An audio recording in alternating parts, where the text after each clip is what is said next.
Ooh, I already got a mean face. Someone's mad.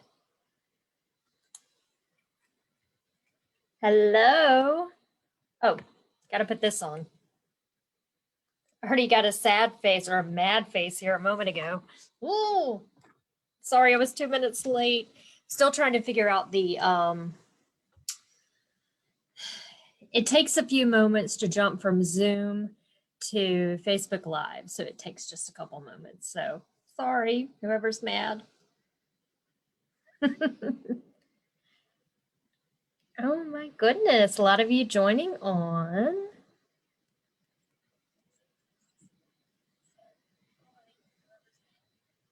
Okay. Oh, wow, 63 of y'all already. Wow, that's awesome. It still blows my mind. Well, good afternoon. How's everybody doing today? Got so many. If you see me looking off over here, because I can't see my comments up here, I have to look on my phone over here. So that's why I keep veering that way. Just making sure there's no questions or comments, concerns, criticism, anything like that. If for some reason, oh, it's so backwards on this thing. Let me get that straight. If for some reason you can't hear me, if you could hear me, you could hear me say this, but if you ever watch one of my videos and you can't hear me, log off, then log back on. Usually that's all it takes, and then you can hear me. Lots of you tonight from all over the place.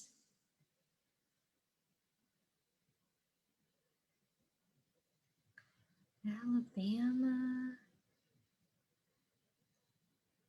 Minnesota, just a little bit of everywhere. Florida. Hey, people from Florida. Hello from England. That blows my mind. So that's really cool. All right, well, good afternoon. We can go ahead and get started. Welcome to my Sunday Facebook Live, Sewing at the Beehive. If you're new here, welcome. Welcome to my little group.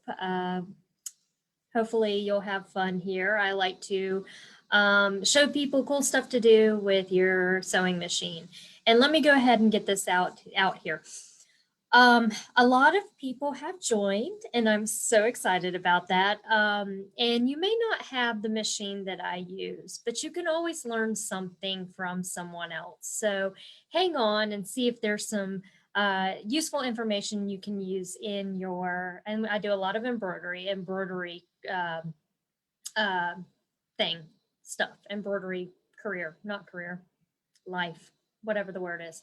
However, today I will be showing those of you who do not have the special camera features on your machine how to do edge-to-edge quilting. I'm going to do it 3 different ways.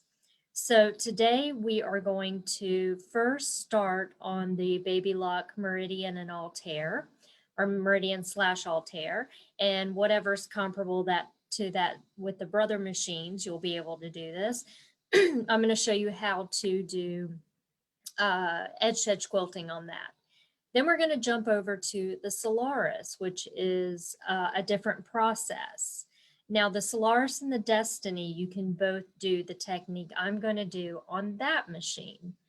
However, you can't do the method I'm going to show you on the Solaris/Destiny or Dream Machine. Excuse me, y'all know when I start talking, something happens. You can do, what was I saying? Oh, you cannot do that on the Meridian and Altair. So I have to show you both ways, right? And then lastly, the third part that I'm going to do is show you if you do not have the special features on your machine and you have a, a normal embroidery machine, it doesn't matter what brand, whatever, the third way I'm going to show you, you can do this. So I do have something in store for people who don't have the special features on your machine. You just got to hang out with me for a little bit, or you can go and come back in a little bit or watch, because you'll see some really cool features, or you know, you can always rewatch it anytime. So let's see, just in case. I have any?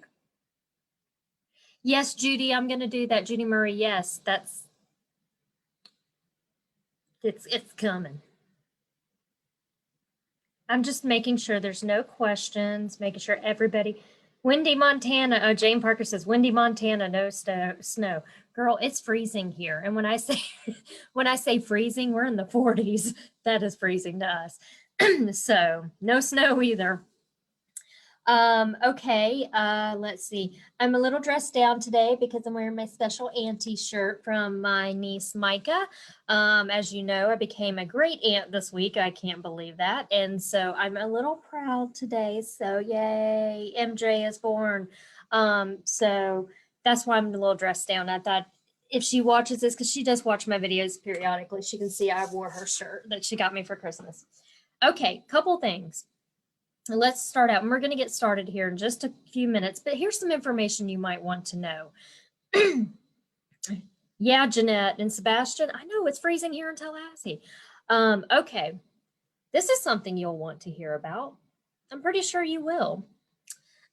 It's a giveaway. Yay! Okay, so before all the Xandra Shaw stuff and all that, we hit 1,000 members. So I had planned to do a giveaway, but then Sweet Xandra offered to do a giveaway, and I wanted to keep that separate from our 1,000 member, now it's 1,000 member plus giveaway.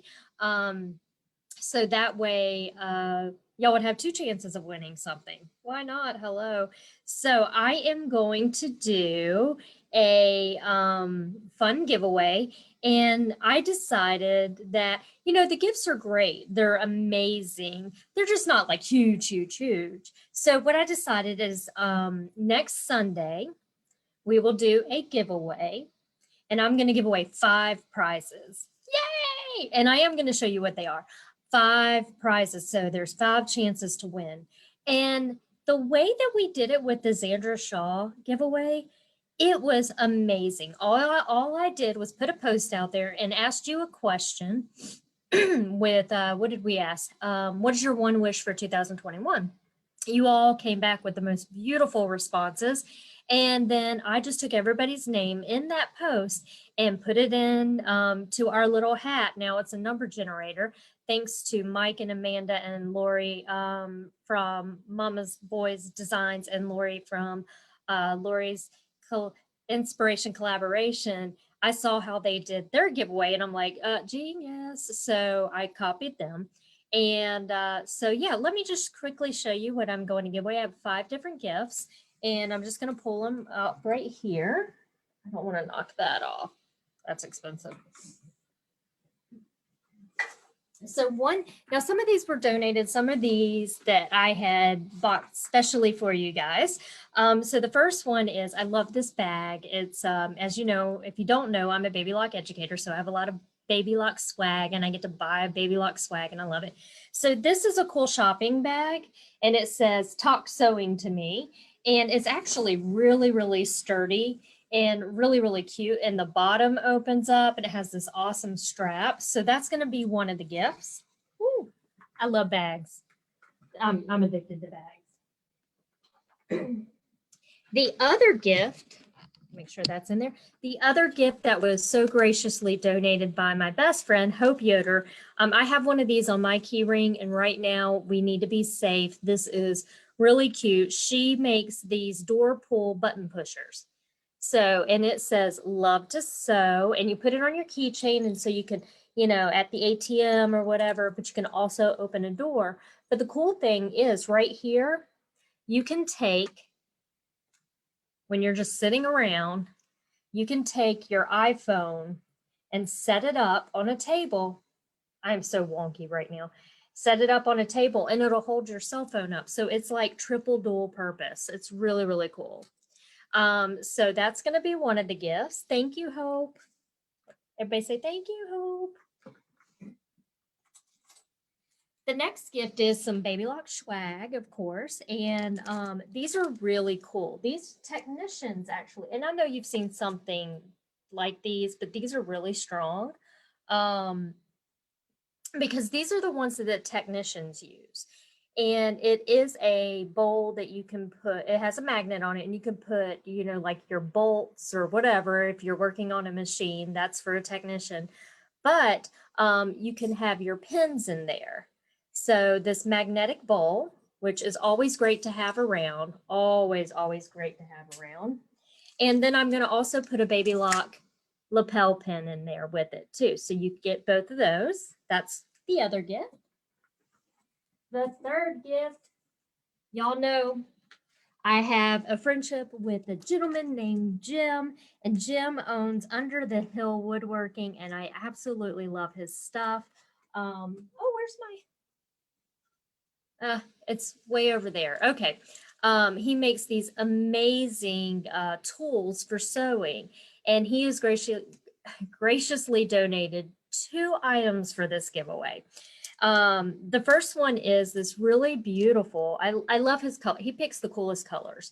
They're bright and funky, but he also does wood stuff.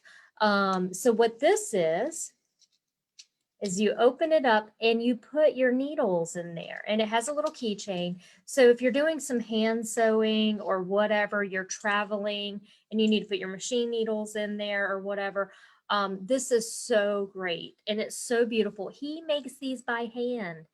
By hand. He is amazing. So that's one of the gifts. And then the last gift that Jim donated, I don't know if a lot of you out there are quilters or you do a lot of piecing. This is super cool. Doesn't look like much, but it's nice and handy to have around. What it is this gorgeous piece of wood with a really cool seam ripper on top, but that's not what it's meant for. It's not meant to cut your seams. You know what this is? If you are chain piecing, when you're done chain piecing, you set this on the table and you just take each in or this fabric here, and cut your threads in between. So smart. That way you're not sitting there cutting. You don't have to cut. You just set it on the table, go like this, go like this, go like this, go like this. Ta-da. Yeah, Mickey, that's funny. My husband would use that for toothpicks. You can use it, that other one, for toothpicks, or you can use it for whatever you want. Do you want it? So this is really great for the chain piecing. And the wood is, you can't really tell, guys, but his wood is so beautifully conditioned. When it gets to you, it looks almost, I don't know, like it's so smooth, but it looks like almost shiny. He does such a beautiful job with all his wood. Let me see if I can find my, and I've given away a couple of these. It is a seam ripper stiletto tool. Let me see if I can find mine to show you guys. So, and I'll make sure I put his information up in case you want to order something from him. Aha. Aha.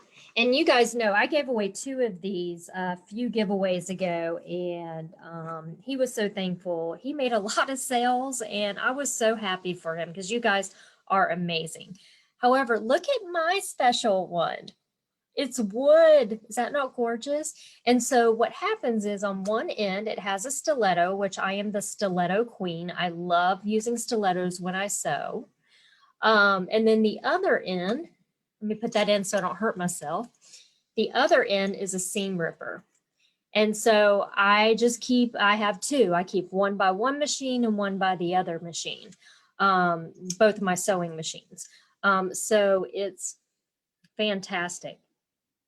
Jeanette says she bought some of his products for Christmas. Oh, that's so cool for Christmas presents. Actually, you know what? I did too. I bought my mom one of these. I bought my best friend Hope and Kim, my 2 best friends. I each bought them one, and he specially made them, meaning I said, hey, can you make me a pink one and a yellow one and a purple one? And he came out with this beautiful resin, and he said, hey, pick your resin. I did. I picked it, and he made them for me like that too. He's amazing. So we got some fun gifts. We got some Baby Lock swag. We've got something from the Hope Yoder. And then we've got some beautiful gifts from Jim from Under the Hill Woodworking. And I'll put his information up later. So I just, yep, Pat, I'll put that up here for you guys in just a little while. Okay, so that was one of my announcements that I wanted to let you guys know about. So after this, I'll probably post, a giveaway post asking a question, and you'll have all week to comment. All week to comment. I'm gonna probably turn the comments off on Saturday, next Saturday. So you'll have all week to comment. Now, it makes it easier if you only comment once. That way everybody has a chance to win. So I hate to even say that, but it does make it a lot easier.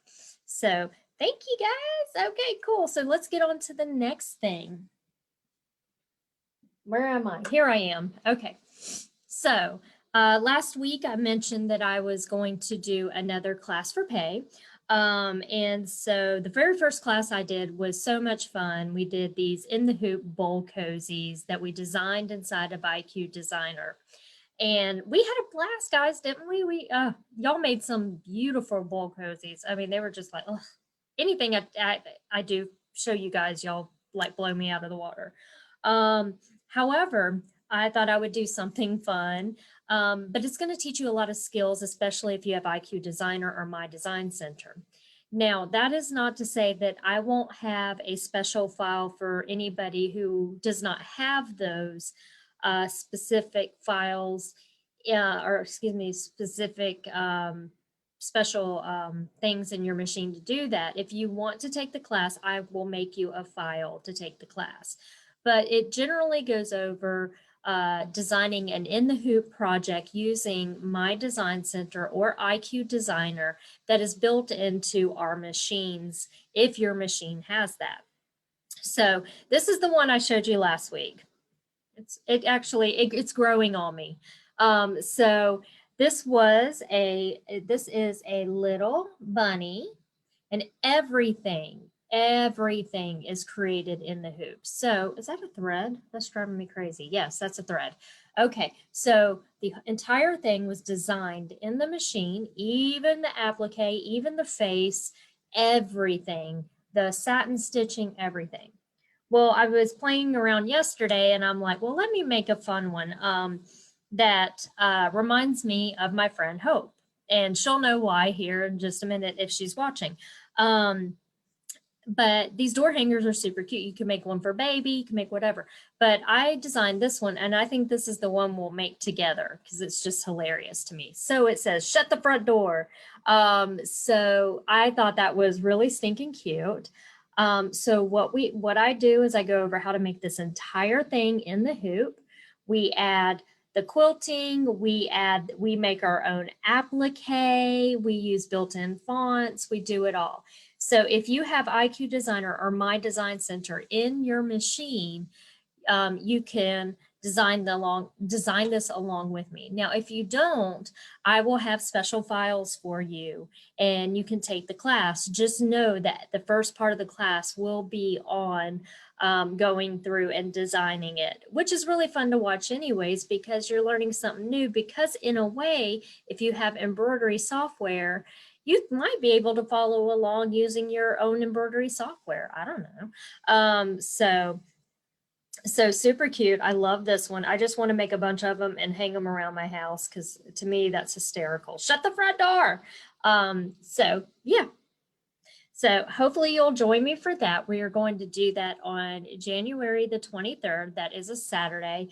I don't have any details yet, so let me get those up for you. And by maybe Monday or Tuesday, I should have all the information ready for you. And what is included with my class? It is a free class. I'm sorry, excuse me.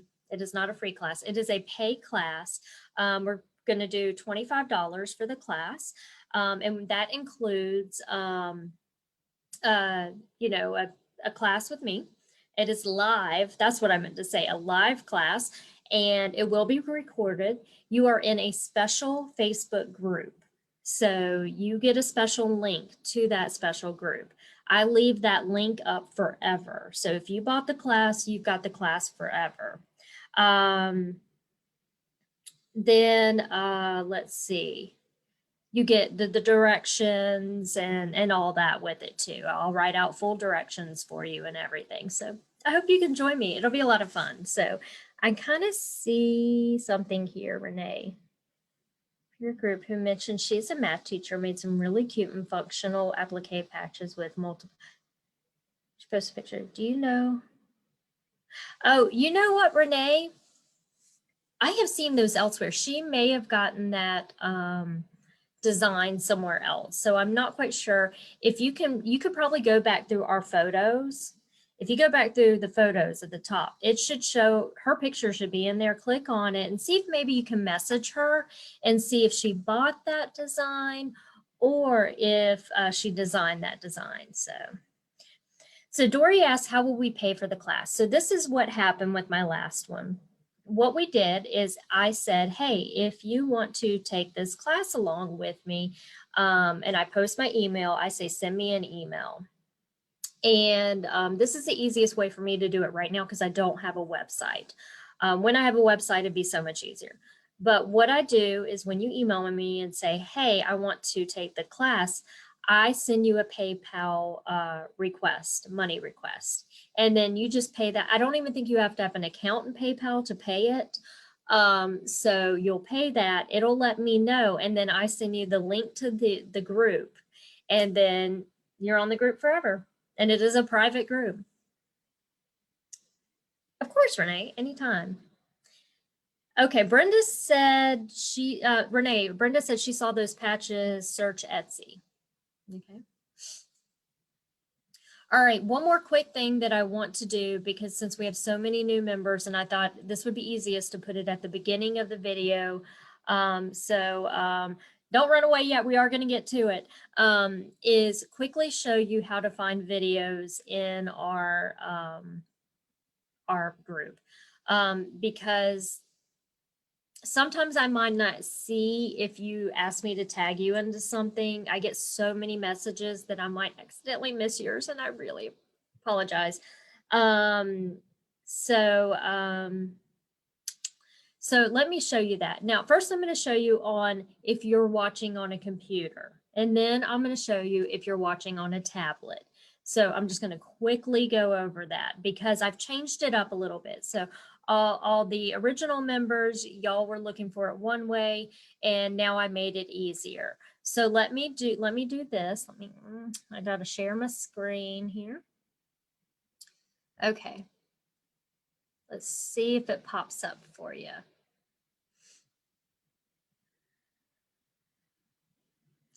I'm just making sure that it's going to show up for you on my, yaha, there we go. There we go. Okay, so if you're on a computer, this is how you're going to find my previous videos. You can always go to the files and look for a list, which I need to update. The list of the classes, that way you can see which one you're going to look for. And where is it? Video list. And you can open that up, and it'll tell you what, like number one, the first class or the first video was this, and this. Number 15 was this, and this. But if I go back to the normal screen, which is, I guess, the home screen. Oh, wrong one, wrong. Let's go back. Okay. If you scroll down just a little bit, remember, this is if you're on a computer. If you scroll down just a little bit, what you're going to notice is right here, this box that's off to the right, and it says popular topics in post. And I have made a special tab where I am dropping all the videos.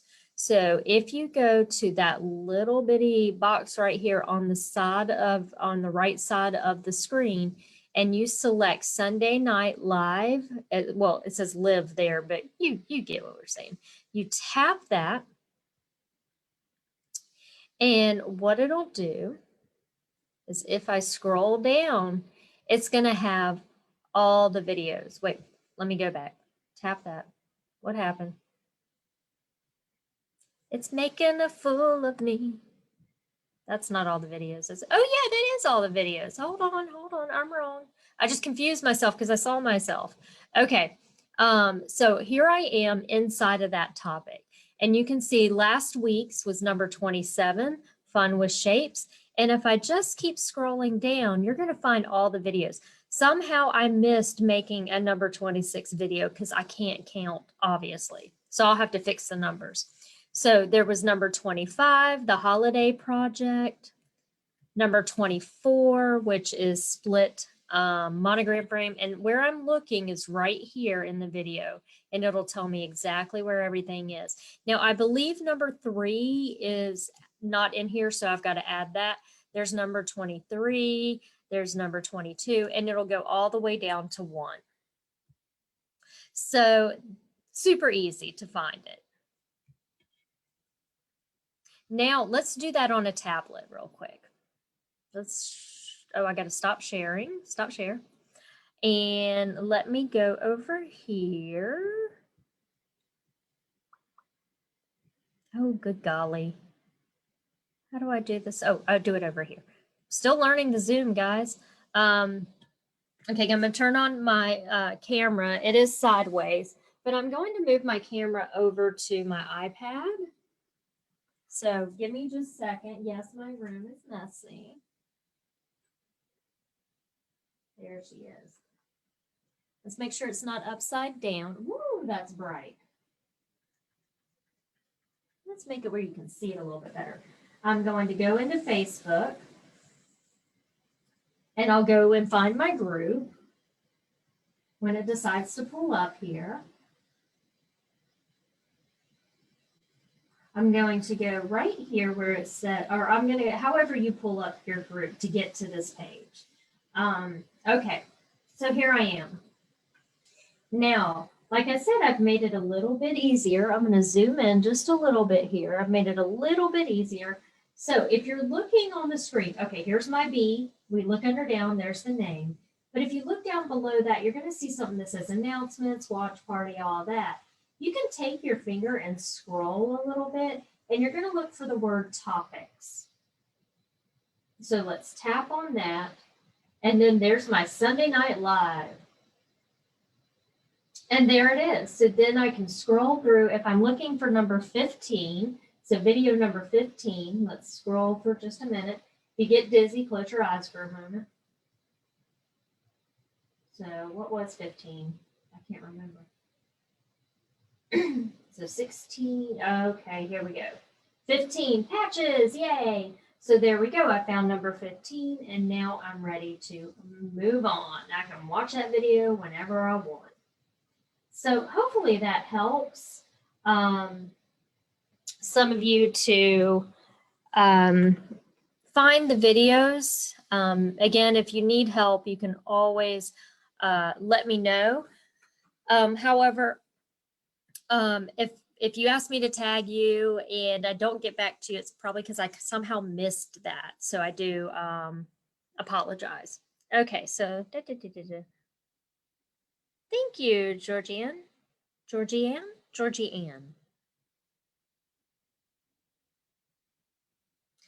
I did not come up with that idea. I have to say that was Hope's idea, and she stores her videos that way. So I was like, what? That's genius, because I've been having my members do cartwheels and backflips just to find a video. So perfect. Can you do the same on a Mac as you do for your tablet? I believe, you know what, Ernestine, I believe so. Since they are kind of similar, you should be able to do that. Yeah.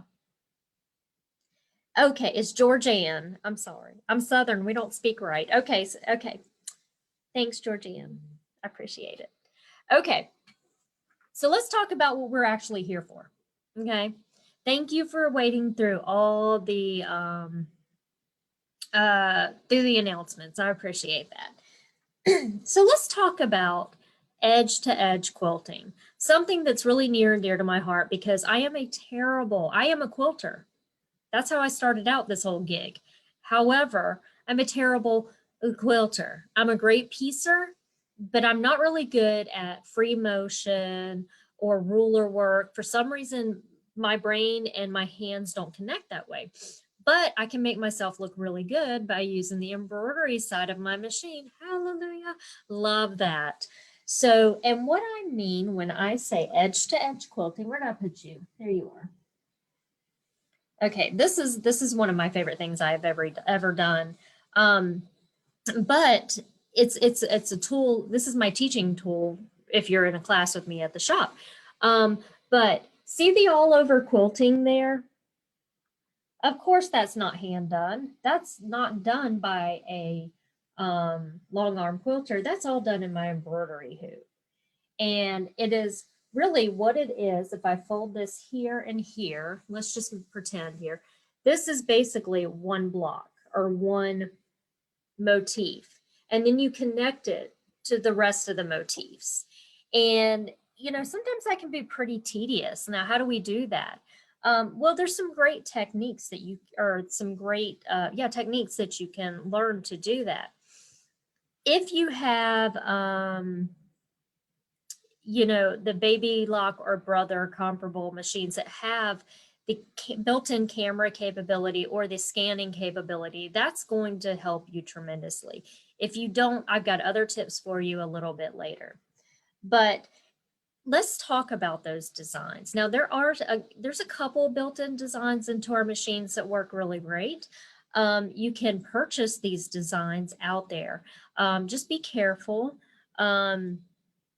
because I got burnt on one this week. It doesn't work. I'm not happy, but there's not much I can do about it. I didn't know until yesterday that it didn't work. And I'm glad I didn't. What I like to do with these when I buy them is I practice them first before I go put them on my quilt. And I'm sure glad I did that, because then I would have had to rip out all the stitches. And we'll talk about that one in just a little bit. So when watching an iPad, they might accidentally put their thumb on the angry face. You're so funny. Yeah, you know what? It is totally accidental. I'm sure a lot of times it is, but you know, I like to pick. I get angry faces today. Okay, so this is the design that I bought that I thought was going to be so cute, and I knew exactly what I was going to do it on, but I decided to test it out first. And it is really cute. It stitches out beautifully. But the thing about it is this is stitched twice. So if you look, let me hold it up a little bit more. Let me fold it so I can get rid of some of this bulk here. So if you look, basically, let me find the matching point. It's right here. Okay. All right, from this point in my finger and this finger, that is one stitch out. Right? So, I didn't notice how far off I was. Okay, but see, that's what can happen. Okay, now I do the second part, and where it's supposed to line up and where you're supposed to line it up doesn't line up very well, right? Look how far off I am right here. Well, I tried to flip it. Didn't work either. So it's almost like, it's really weird. I know we go in and we'll spend, and luckily I only spent like $3 on this one. So yeah, you have to be careful. So the best ones that I did find that I really, really like, and I'm going to tell you, I got this one on Etsy, but that does not mean there are not any that are fabulous on Etsy, because I'm sure there are. The ones that I found that really work the best and are really well thought out are from OESD. And they've got a lot of choices. And I really love, where's my USB stick? Oh gosh, what's her name? Are you in there? You are in there. There it is. So this one is, her name is Jessica Schick, SCHICK. And her designs stitch out beautifully and they line up beautifully. And you can get a whole collection. Sometimes you can get them on a USB, or you can buy the whole collection online and take it and save it to your computer. I don't mind it being on USB because it keeps the files off of my computer. Yeah, Renee, I'm so excited because that would have been forever. So it was off like this. And even if I had tried to make it line up, it would never connect. And even if I flipped the design or rotated it or did anything, everything I tried did not work. And so I was really sad about that. So this one is a Jessica Schick. Love it. Of course, it's got bees on it. Now, you can't see in here, but I'll flip it around to the back. It even has some, let me get to, there we go. It even has some of the border designs there from the same. So, so Schick, SCHICK. Yeah, Ernestine, you can go to OESD. So yeah, I really, oh yeah, Amelia Scott is another good one too. So there's tons of them out there to try out. You may get burned, and just know that. And it's not really a burn. Maybe they just don't know that it doesn't line up, and maybe I should send. I probably will send them a little message like, "Hi, I don't want my money back because I mean that's mean, but they don't match up." So yeah. So how we're going to do this today is we're going to start with me on the meridian. And I'm going to show you how to basically keep everything together. With the meridian, we are going to use the app to scan it in. And then we're going to jump to the Solaris. So let's get started. Let me get you switched over here with my camera, and then we're going to get started. So give me just a moment. I got to figure out which button to push. There we go.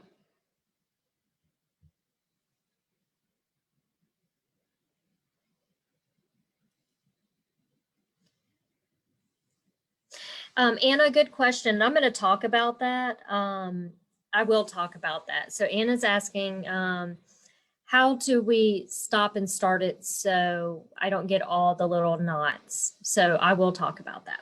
So, all right, give me a second. I'm going to move my camera over, turn some lighting on and off, and I'll be right back.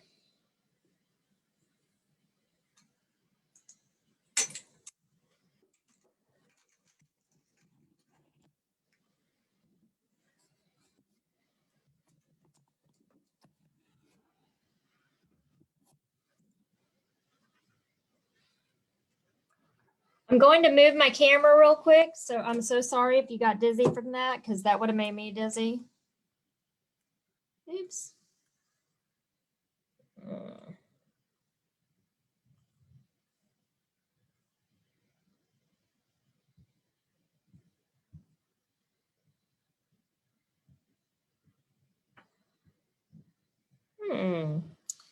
It's not working the way I wanted to right now, but that's okay. So I'm going to turn this, guys. So don't mind me.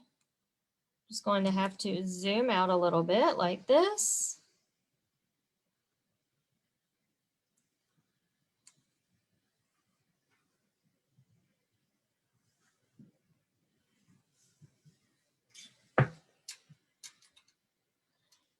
Okay. Now, I have actually already started this design. Let's get some more light in here. There we go. I have actually already, this is one of the designs from Jessica Schick. I've already pulled it up and I've already started it. So let me show you here what I've got going on over here. Ooh, my lighting's terrible tonight. Let's get some, oh, so much better. Okay, so you can see I have embroidered one of them up here and then one of them right down here. And generally, I think it is the best to start at the top of your quilt, and you will quilt a normal quilt sandwich. And when I say that, what I mean is don't do what I've got here, because I'm just playing with muslin right now. But what you want is you want your top fabric, you want your batting, and then you want your bottom fabric.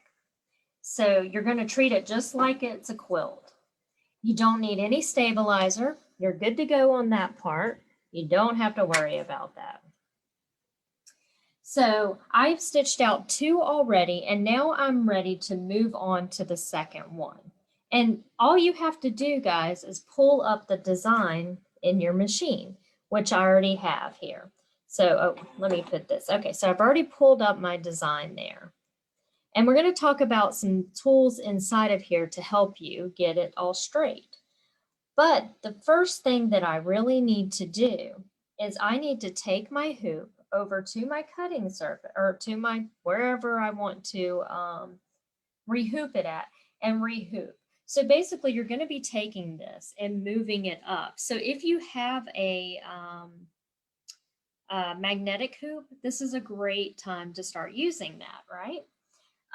So we can use our magnetic hoop and we could lift up the top and then pull the quilt to the back. However, I don't have one. And why don't I have one? I have just been too lazy to get one. But I think it's good that I show you how to do this without a magnetic hoop because not everybody has them. So I'm just using the 9.5 by 9.5 inch hoop. Now what I did do, just for good point of reference, is I did draw, oops, golly, there we go. I did draw a line down the center here. And you may want to do that. You may want to mark your quilt. You may not want to. I'm just a marker. I like to do that. So this is how we're going to do it. So in the beginning, what I did was I drew my line, got everything hooped, and I stitched out the first one. Then what I did was I rehooped. I've moved my fabric up. I rehooped it.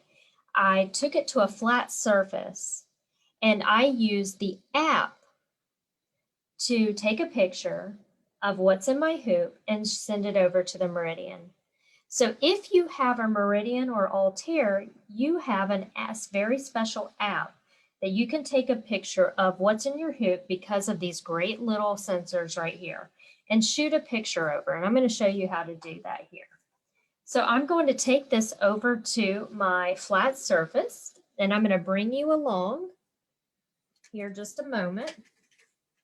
I forgot to clear off my nice flat surface.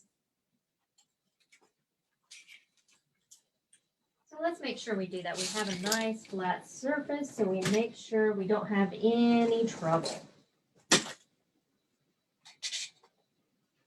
Okay. So I'm going to cover my camera up so I don't make you dizzy and bring you over here. All right, here we go. Hello, nice flat surface. And now I am in the biggest tangle you've ever seen in your life. There we go. It's like dancing. All right, so here we go. I've got my hoop. She's right here, and I am ready to take this and take this fabric and move it forward. So I'm going to pop it out of my hoop. Put the hoop someplace special. I always hang it around my neck because that's me. And I'm going to move it up. But I'm going to use my hoop grid to help me. And this is why I like having this line right here, because it really will help you keep straight. I'm going to place my hoop grid. Now, if you have a Solaris, you will not have these grids. And the reason why is because you have the camera capability. But this grid is just going to help me keep my fabric straight. So when I do push my fabric up and go to put it back in, I'm not so much worried about how straight the fabric is, meaning when I go in and put it on the hoop, really, it's really just to make sure I have, that didn't make any sense, and it's not making any sense. But let me show you something here. This might make a little more sense. I'm not sure if you knew this, but when you're looking at a hoop, just like we're looking at this one right here, let me pull this off. When you look at a hoop, you really do not have the entire hoop to use. Because the reason why is because you have to have enough room for the foot to fit in. You don't want the foot to get so close to here and hit the frame, then you can create all kind of problems with your machine. So most of the time, if you have a hoop, it'll show you the embroiderable area. So you can see right here, this square is my 9.5 by 9.5 embroiderable area. So I'm going to use the center line and I'm going to align it with the center line that I drew. And I'm going to make sure, and let's see if I can zoom in down in there for you. I'm going to make sure, I'm going to get it up as high as possible but I'm going to make sure it's still within this square, my embroiderable area. So that's a big help too, because we may want to push this guy right here all the way up, but we can't because we have to connect that. So I'm going to lay this back down, make sure it's straight, and then I'm going to press my hoop in. Oh, but wait, I've got it backwards. Always check your hoop to see if it has some sort of arrows or something like that. You do want to make sure they go in the correct way. So there we go. And now when I turn it around, look, I'm way off. So let me adjust that. Let me get back straight here. There we go. And I'm going to pop that in, and I can remove that little guy. And I'm going to tighten it up just a little bit. I'm going to lift her skirts. That didn't sound right, but I'm going to flip the fabric up, and I am going to tighten it up just a little bit. I don't want it so much that it's going to be hard for me to iron out the hoop burn. All right, so now I'm ready.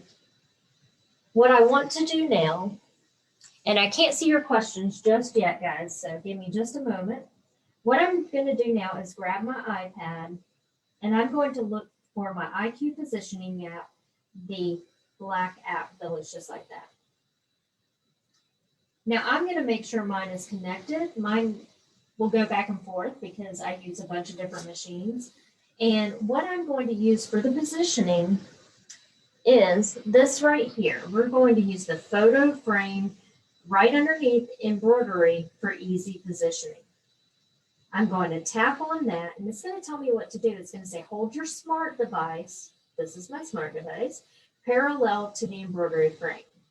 And I'm going to say, okay, and I'm going to do that. You may not be able to see me do this, but you can see that at least it's recording something.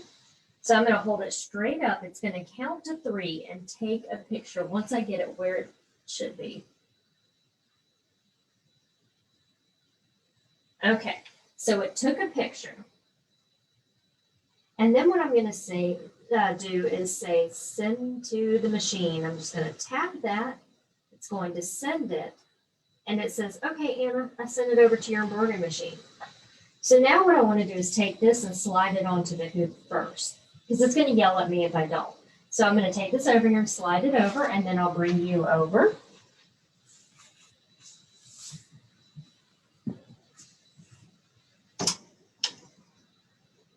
Okay, let's go here. And I am going to now cover the camera and bring you over so I don't make you sick. Okay, so this is what you should see. Oh, I got to turn down my exposure just a little bit so we could see better. So this is what you should see, not that. There we go. Okay. You should see that it says the image was sent from the mobile app. Do you want me to update? And I'm going to say, yeah, girl, I want you to update. So I'm going to say, okay. And watch what happens after I press okay.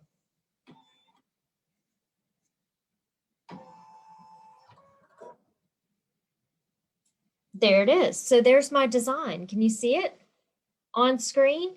You can see my design, but you can also see my background fabric. So let me double check and see if there's any questions while it's doing this.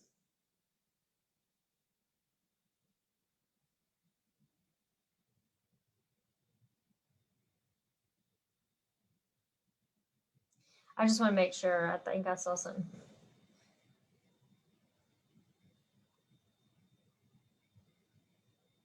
Oh, okay. I'm just double checking. I want to make sure I get all your questions. Okay. So now what I need to do is let's zoom in a little closer here so we can really see what's happening. All right. This is what I want you to notice. And I'm going to use my little pointer on my mouth. All right. So can you see this line right here? And then you have this line right here. Well, what needs to happen? This is my stitched line. This one right here is the design that is portrayed on the screen. I need to take this design and latch it to that line. This is why this machine is so amazing, because I can use an actual camera or an actual app to align these lines and get perfect placement at all time. Hallelujah. Okay, so you can do this multiple ways, or a couple of different ways. Let me move that over so that's not in the way. I could literally, you can use your finger to tap and drag it over. Or you can use the move buttons. Boop, boop, boop, boop, boop, boop, boop, boop. Or you can also use a mouse to click on it and move it around. But the one thing I do want to show you that you might want to think about turning on when you're doing this is if we come right here to this little icon. Oh, you can't see it. I'm sorry. So if you come down to the bottom of the screen and you see this little icon right here, it has a little needle with a plus sign, I guess you could call it right there. Not this needle and plus sign, but this one with the box. Let's tap on that. Okay, I want you to notice this green box right up here, or this green crosshair up here. And let me zoom in so you can see it just a little bit better. So you can see that little green crosshair. That is basically where your needle's going to, or your needle is going to hit right now. So I can put it in the center of the design. I can put it off to the left or to the right, but really I want it right up here. So when I go to test this out, I'm going to drop my needle and see if it's in the correct spot. I'm going to make sure it goes right to the beginning of the design right there. And I'm going to push OK. Now, how do we know it's going to exactly hit on that? Well, let's do this. I'm going to bring you a little closer to the needle. And let's take a look. Okay, so that's way too much thread hanging out there. So I'm going to lift my foot. So you can see there is my the end of the last stitch. All I have to do is take my needle down button and push it.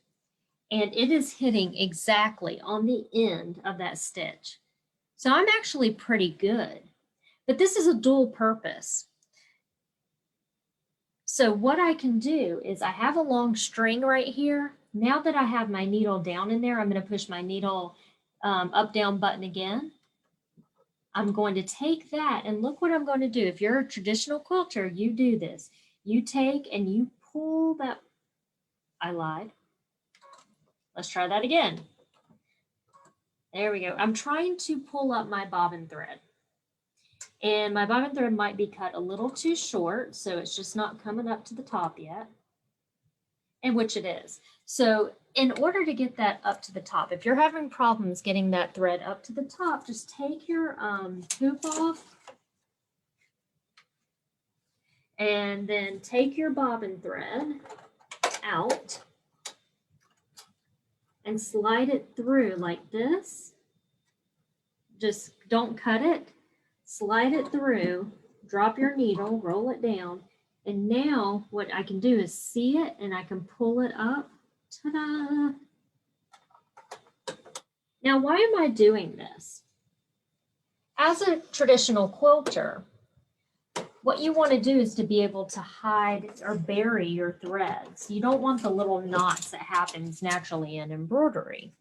So when we're all done quilting, we go and we hide these threads. So I'm going to drop it again, bring it up. Let's come back down here so you can see it. And I'm going to bring that bobbin thread up to the top. So it is white, so you probably can't see it, but it is right there, and swing it to the back. So that way, when I go to hide these, I have enough to put into a little needle and hide that thread. The other thing that I do want to do to make sure that I don't have any knots at the end of the stitch is come right here to this pair of scissors that has this little ziggy-zaggy cute line on there, a chain stitch. Let's tap him. And what we're going to do is we are going to cut or turn off the end color trim. So that way I will have long pieces at the end too to bury. So I'm happy with placement. I've got my end color thread turned off. I've got my top thread, my bobbin thread, pulled to the top. And now let's see what happens. You ready to watch this? I sure am. All right, so I'm going to let that go for just a second and let's see what happens. So I'm going to drop my foot and I'm going to maybe make the exposure a little bit better for you guys. It's such a fine line. I really want it to be pretty for you guys, but you understand. Let's hit start and let's see what happens. Yay! It connected. So let's give that just a moment to stitch out. It only takes 1 minute.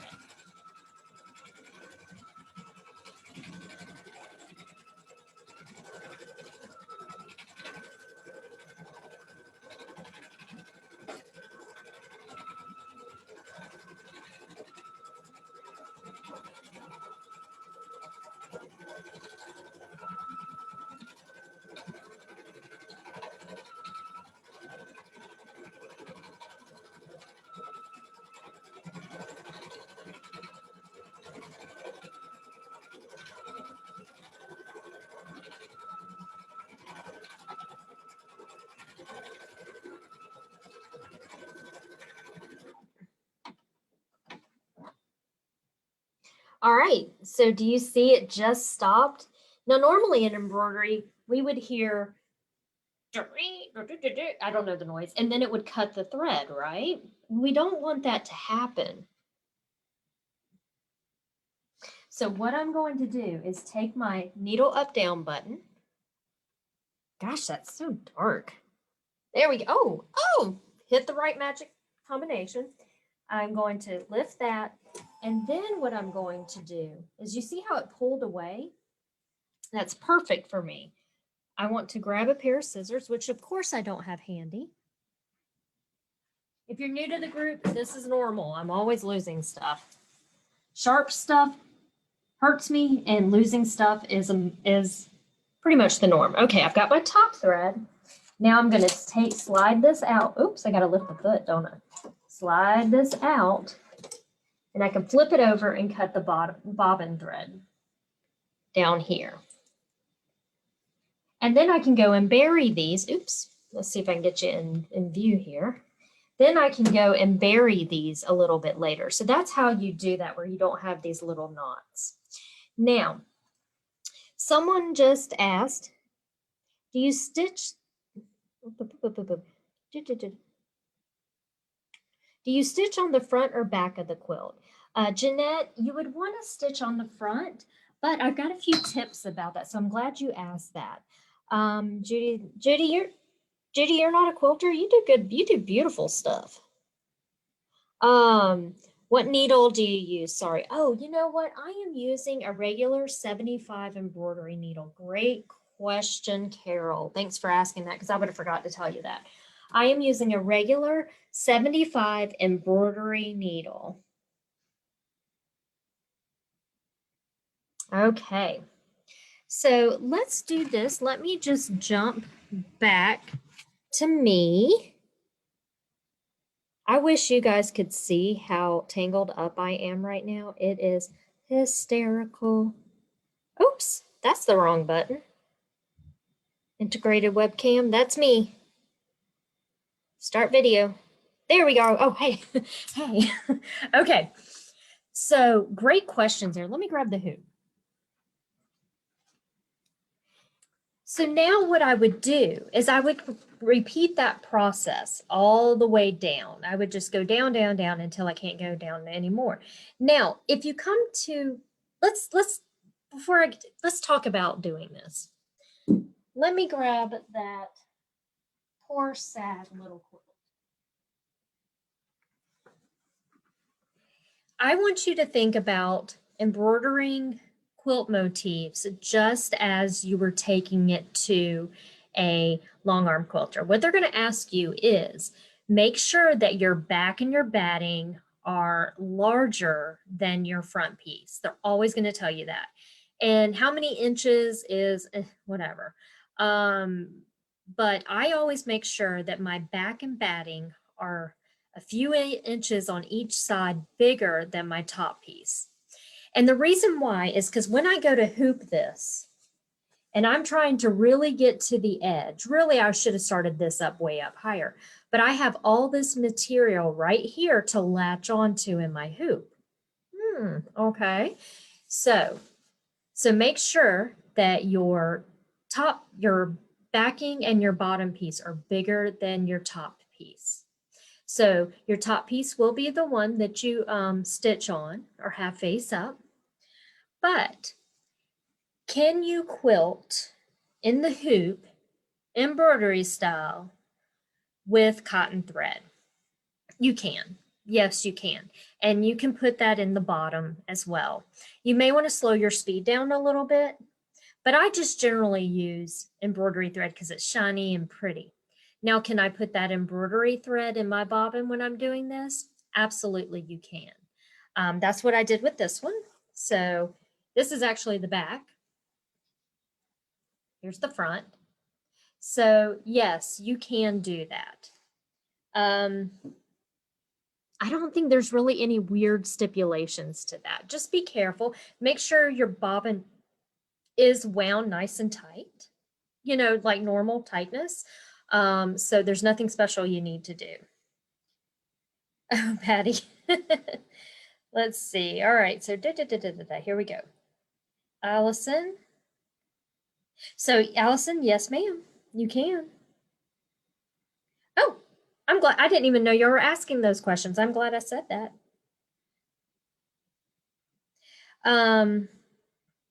Sandy, yeah, you can still tie them off. Sandy asks, you don't need to tie off your threads, just bury them and hide them? Anna? You can tie them off. I never do. Is that bad? Is that bad? Since it's embroidered, it's nice and tight naturally. So I just,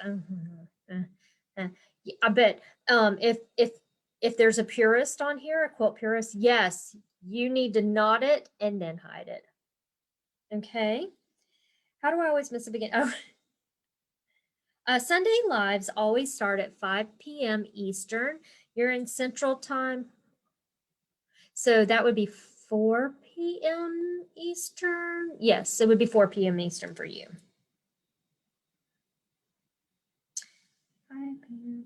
Should you use the other bobbin case different from, no, you use your embroidery bobbin case, the case that is meant for your embroidery, because that's got the right tension you need. So not really, not unless you're getting into some really heavy, thick threads. But think about, you know, when I use a quilting cotton, it's about 50 weight. And so it's a little bit finer than the 40 weight embroidery thread. So it should work just fine. I know in our bold cozy class, a lot of the ladies used just cotton thread and they did top and bottom, and girl, they were gorgeous. They came out beautifully.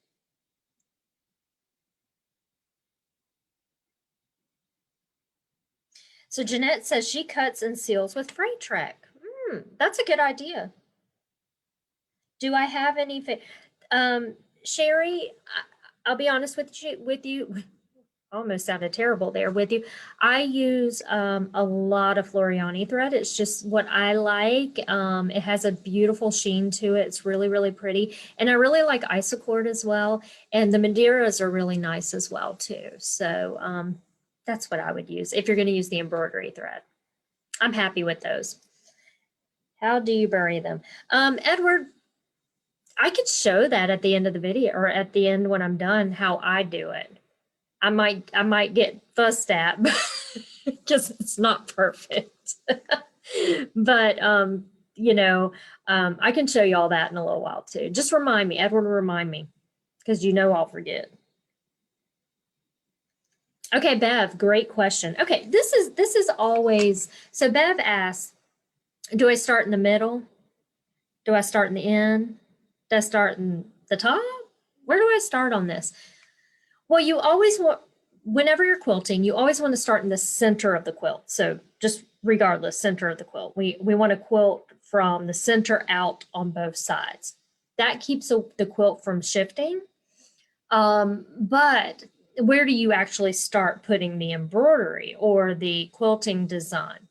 I like to start at the top and come down, because it's not going to matter if it overlaps the edges, because you're going to cut that off. And it'll look like someone actually long armed it, because they do the exact same thing. They go over the edges and then they lop it off. So to me, I like to start at what I would consider the top part and then work my way down, because I am terrible at math. So if I had started, where did I throw him? If I had started this little guy and started with just putting the design, I am so sorry, guys. Let me hold that. Let me just put it up on me and stand up. Okay. If I had started this with the design right here first, then I'm going to have to figure out math. And I don't like figuring out math. But you may have to just kind of in your head visualize it. And there is a way to do some visualization. That sounded like I was totally drunk. But I don't know if you have ever printed out and of course I've already lost it. You can print out the actual design, just like an embroidery design. A lot of times they will include a crosshair picture printout. Oh, you can't see that, can you? Okay, you can see the light shading of it here. So that's the design we just did. And then you can see the large crosshair.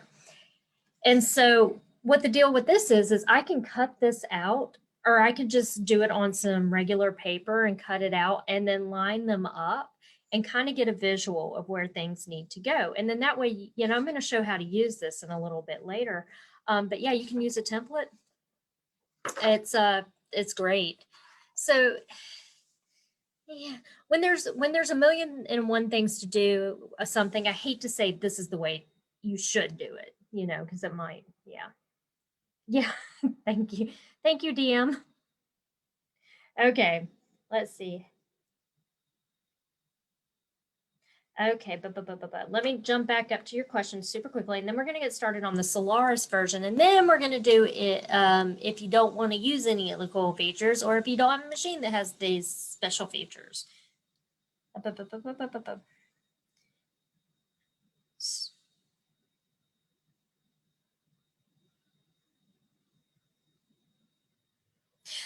Sherry asks, is there a way to design our own edge to edge quilt pattern in IQ? Yes, you can.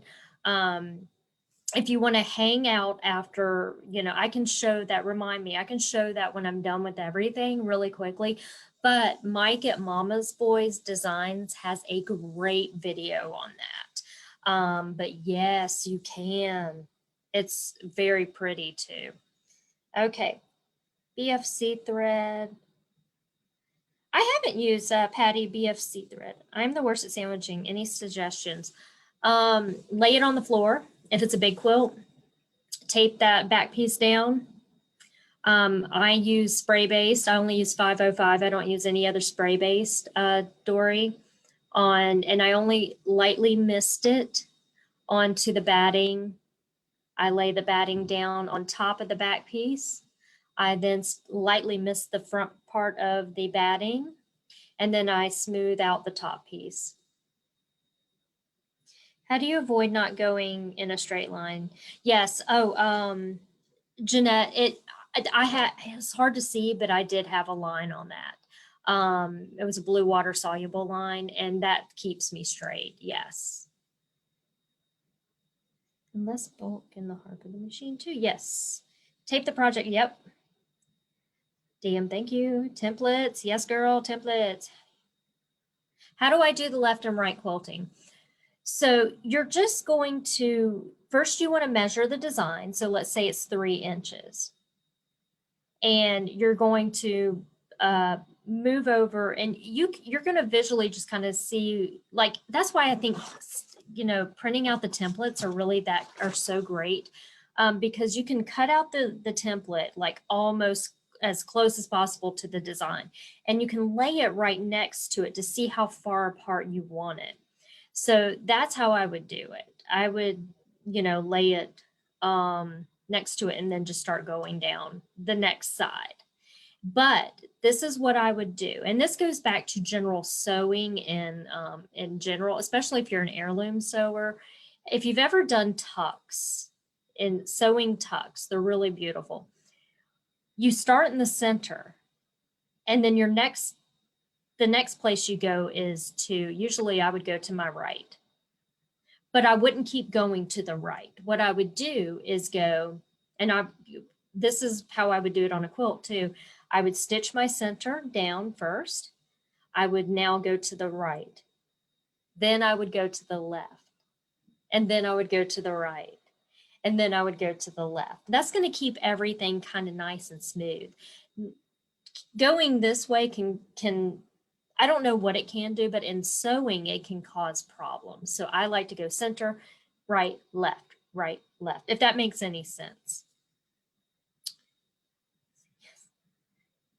Okay. Oh, you're so helpful. Thanks, Brenda, for helping with that.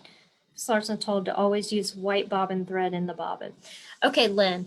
No, not necessarily. I mean, there are multiple different colors of actual bobbin thread. So you could get a bobbin thread that matches whatever color you're using on your quilt.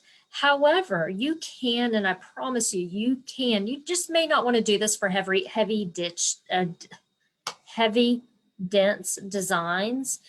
You can use your same color or your same embroidery thread in the bottom and the top. Now think about this, when we're doing quilting designs, they're not as dense. But if it was like a really dense design, I wouldn't suggest that. I would just use a regular embroidery bobbin thread like you were told. Is there a design in the machine that worked? Pat, in the Meridian and Altair, I really couldn't find one. The Solaris does have a couple.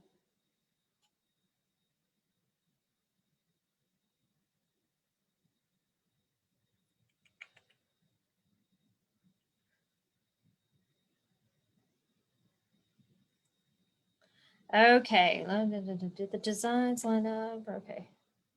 Anna, yes, you will make sure they line up. If you use a template, print out the template, and I'm going to get to that, I promise. So this template thing that I'm going to talk about here in a little bit, guys, will help you tremendously.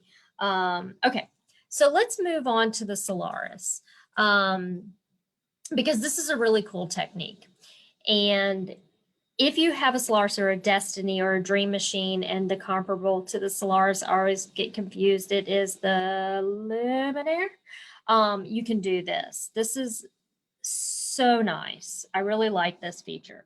So let me grab the camera. I'm going to move her over a little bit. I'm going to cover it up so you don't get dizzy. Oh, you can't even see. So why does that matter, huh? All right.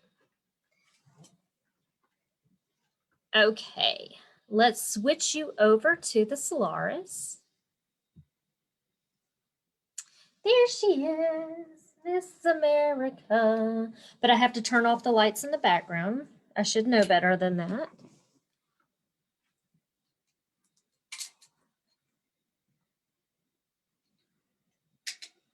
So that way we don't have a nasty glare. Okay, so let's look at what we're doing on this little guy. We are doing a star and moon embroidery, which is really cute. Okay, so here is my star and moon. This is from Jessica Schick. Now, I forgot to pull up my thread. Let me move that back. I forgot to pull up my thread here and turn off my cutter. So you can see what happens if you don't turn off your cutter and pull up your thread. So happy little mistake, because I get to show you what happens. Now, what's going to happen is I'm obviously have started this. This is 2 stitch outs. This is one design and this is the second design. So what I'm going to do is follow through with the next one. And then I will talk about how it came to be. But I'm just going to show you, I just wanted to show you how it matches up first. And then I'm going to show you the buttons you need to push, if that makes sense. Okay.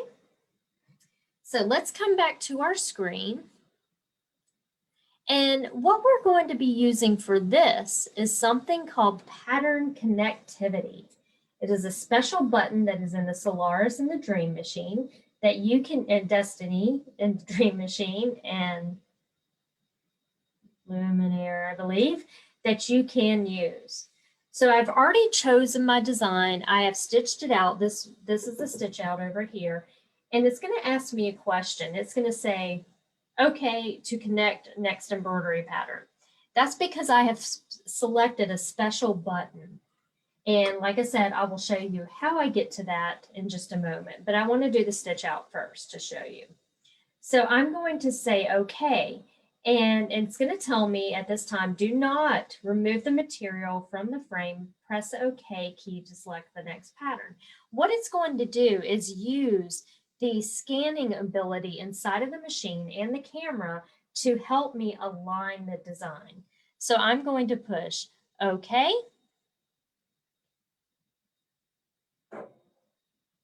And what I'm going to do is go and find that design.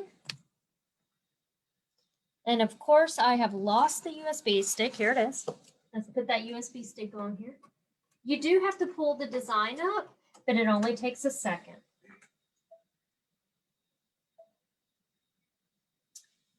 Well, it takes a second if you have it saved to your machine, but I don't because obviously I was too lazy to do that. Why would I want to make it easy on myself?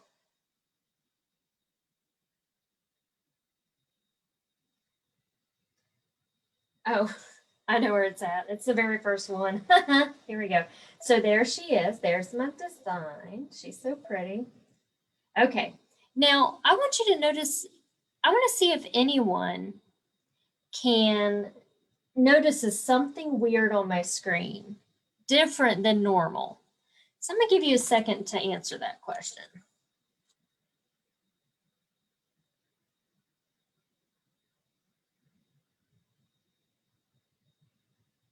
Dawn, girl, that's not a bad word. I work at a shop where I sell Berninas. Berninas are amazing machines. Now, the only thing that you can't do, you can do this on your machine, but you can't use the specific features that we have on our machine. The way that you can do it on your machine, I'm going to show you in just a little bit. So that is not a bad word, girl. Welcome to the group. Okay, yeah, there you go. Y'all got it right. Y'all are getting it right. Yep. Okay, so that's exactly it. What you're going to see is this right here. And I'm going to show you how I got that here in just a little bit, but I'm going to work through this first. So normally our embroidery, the word embroidery would be right here, right? Well, what I'm going to do is I'm going to tap this little guy right here. And it's going to, look what happened. Is that not neat? Oh, look, there's my this is my design that was already stitched out before. Now I have the design I just brought in. Oops, let's move that back over. And it's going to say, hey, Anna, before you pulled the second design up, you stitched out this design. Where do you want to place the new design? Do you want to, let's get a little closer here. There we go. Do you want to stitch it below it? Or do you want to stitch it beside it at an angle? Where do you want to stitch this? How do you want to stitch this? And I'm going to say, well, you know, really, Sunshine Solaris, I want to stitch it right below it. But I notice right here that my little end piece, which is way up here, is not meeting my beginning piece. So I'm going to take and move that up until they meet. Now, what you might have to do is finagle it after this point, just a little bit more, and that's okay. We can make it work. So I think I've gotten it pretty close to meet, because you're always going to have an end point and a beginning point. And I'm going to select OK. And then it's going to say, hey, the carriage is going to move. So keep your hands out of the way or anything else that you might have in there. Say okay. Now what it's going to do in order to make everything work together is it's going to use our positioning stickers, and you're going to need 2 of them. So you get a sheet of those with your machine, and I'm going to do exactly what it says. It's going to say affix the first embroidery positioning mark on the material securely so that the mark is inside of the red frame. What it's going to do is put a picture of the positioning mark on my fabric, and I'm going to put this down in there. So let's see if you can actually see this on screen. Maybe you can a little bit. Okay, yeah, you can see it pretty good on screen. Okay. So what I'm going to do is I'm going to take my first positioning sticker and I'm going to affix it into, let's get that out of the way, affix it into that little area. And this is again called pattern connectivity. Okay, so I've got it affixed in there.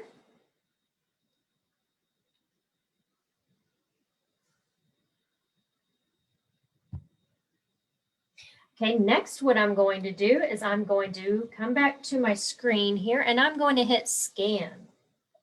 And what it's going to do is take a picture of what's happening with that positioning sticker. So let me come back here. See? It's probably more interesting right here. Okay, well, it was happy with that positioning, I think. We're going to find out here. Yeah. And now what it did is it came over here and now moved right there. So you can see this is the end of my first design. Let me get that string out the way. And you can then see my positioning sticker. And on the screen, it says the same thing, except for what it says is affix the second embroidery positioning mark on the material securely. So I'm going to do the exact same thing. I'm going to bring this little guy in and get him right in the center there. And then I'm going to push the scan button on the screen again, like it told me to. And let's look at see what's happening on the screen.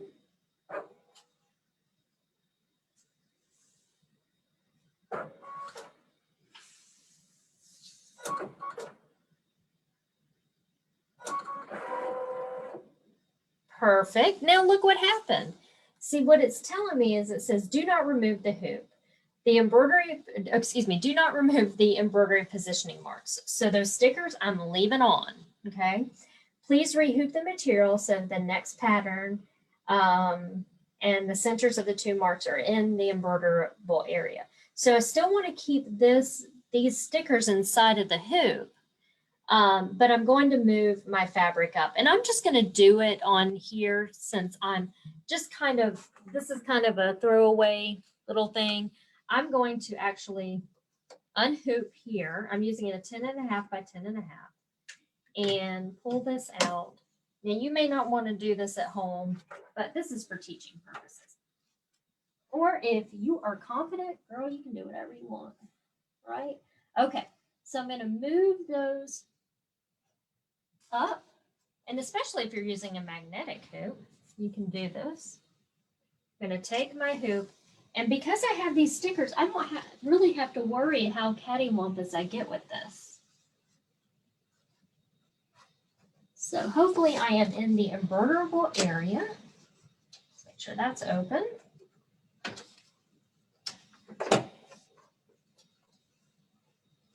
I really don't suggest doing it this way unless you have magnetic hoops, but okay. So now I've got it rehooped. I still have back there, you can still see my stickers are on.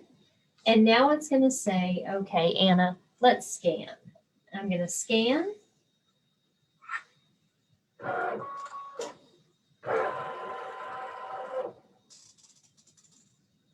Yep, Anna, you're so right.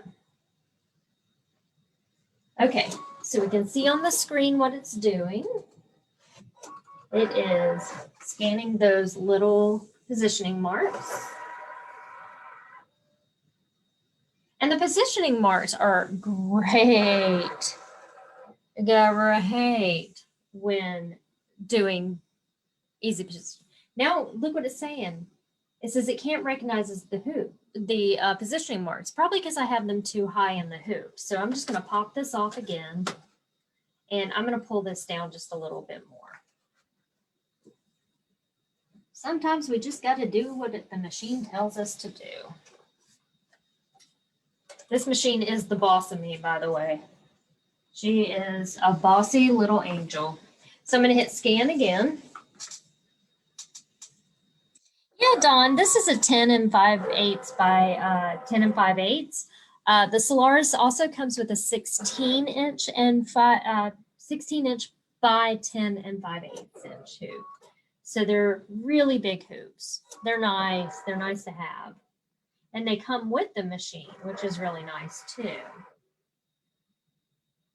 The Meridian and Altair, their largest hoop is a 9.5 by 14, which is ginormous too. So yeah, really great hoops. All right, she's thinking about it here. She's doing a lot of thinking. Ooh, what are you doing, girl? Usually it doesn't take this long. It might just be because, aha, I got it to work. Okay, good, there we go. Now, the embroidery positioning marks are recognized. Remove the embroidery positioning marks and embroider the pattern. So I'm going to now remove my stickers. And these are reusable. I just place them somewhere on my machine. I don't place them completely flat, guys, like smooth them down to it because they will stick to the machine. Just kind of let them hang out there. And now let's see what happens. So the first thing, oh, but this is really important before we do anything else. I'm going to push OK. Now, right now at this moment, if I were to start, my needle is going to start in the center right here. So what I want to make sure of is I'm going to pull out some thread from the top. And I want to, when I pull up my bobbin thread, I want to make sure it's going to start up here. I want to pull it up from up here, not from in the center. So all I have to do is come down here to my plus minus, and I'm going to go forward 1 stitch. Is that right? Okay, there it is. Yep. And so I'm sorry, it does start at the bottom, not at the top. So what it's going to do, this will be the first place that it starts. So I've got a hold of my thread. I'm going to press my needle down button. I'm going to pull it again, and hopefully that bobbin thread will come to the top. There she is. Hallelujah. And there we go. And I'm just going to leave it hanging out there for dear life like that. But I also want to make sure that I go in and turn off my end color trim, just like that. And now I'm going to say okay. And now this only takes 1 minute to stitch out. So let's cross our fingers and see what happens. Hopefully I got it close enough. I didn't take the time to really to get it up there. What kind of batting? Marilyn, I'm just playing on a piece of muslin right now. So I've got it fused to a piece of fusible fleece. You can use that as batting. It would be expensive to do the whole quilt with, but you can. I like it for table runners and pillows and such. Didn't find Jessica's ship on, oh, Carol? Well, Carol, that's where I got mine. So, let me see if there's something I can find. Maybe, I've had it for a while, but they do, you know what, Carol, they do have a bunch of designs, quilting designs on there. All right, so here we go. Moment of truth. Did Anna get it close? I don't think I'm like 1 stitch off, but that's okay because, you know, I can fix that later. All right, so what did it do? It didn't cut the thread, so I've got my thread right here. I'm going to cut that, and then I can reach under here somewhere. Maybe there it is, and cut the bobbin thread. Now, this is my fault, guys, because I didn't take the time to make sure that these two little areas were going to meet up. I just kind of quickly whizzed through that. You won't have to do that on a lot of designs. A lot of designs will just naturally meet up. But it's pretty darn close. How exciting. Look at that. I love this pattern. This is about to go on something that I'm going to make for my new little nephew.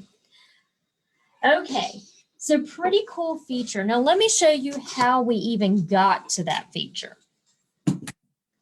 Okay, let's come out here and we're going to use a different design. Let's brighten that up a little bit. There we go. So I'm just going to cancel from here. And I've got my USB stick in that has all my designs, all my quilting designs in there. And I'm going to go to embroidery. And I will go find them. I'm going to go here and then go, it's on a USB stick. So I'm just going to go find that. And we're going to select a different design. Well, we just went through Christmas, so we'll pass up the Christmas. Oh, you know what? These hearts are pretty cool. Oh, the cupcakes are cute. I love this one. This one's beautiful. There we go. Okay, let's say I wanted to do this quilt motif right here. So all I'm going to do is select set, and there it is. So if I wanted to use the Pattern Connect feature for this, this is the easiest thing in the world. If you're on the Solaris or on the Destiny, what you're going to do is, this is all you have to do. You can go to Embroidery. You are then going to go to Layout. And then we're going to go to this little icon right here. This is your pattern connectivity button right here. So it looks like a ladder. So I'm going to tap that little ladder, and then how you'll really know that you've got it working is down here, right here at the bottom. You should be able to see that same little ladder. And then what you're going to do is you will stitch out this first design, and then it will walk you through that same procedure that I did with your little positioning stickers. So is that not cool or what? I love that. Let's go back to me. So is that neat or what? So that's a really great feature on the machines that have that. So I would explore that if you could. It's really neat and a lot of fun. Now, what if you don't have a machine that has none of these features? What are you going to do? Well, this is what I suggest. And hopefully, let me see, maybe this picture will show up a little bit better. Let me grab it over here.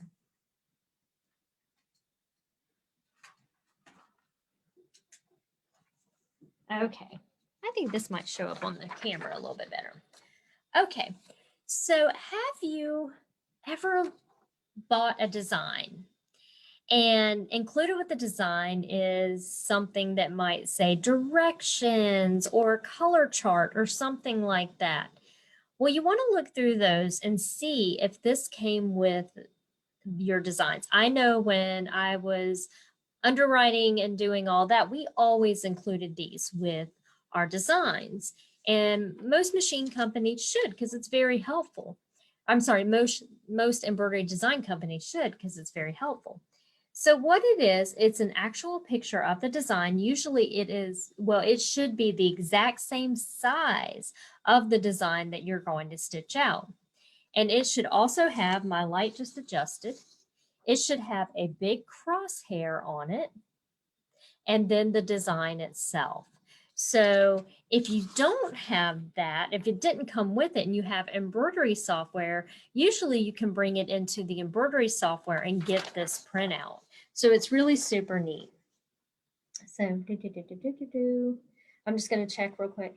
Who designed the room? Okay, that is Jessica Schick, Schick, Priscilla. I have it built in on the Solaris, and ladder does not highlight when I go to that screen. Okay, so Cindy, you might want to reopen the design. Go completely out of it and reopen the design.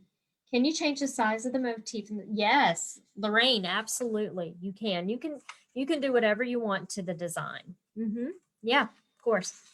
So if you happen to go ahead and print one of these out, this is going to be really helpful when doing in the hoop quilting.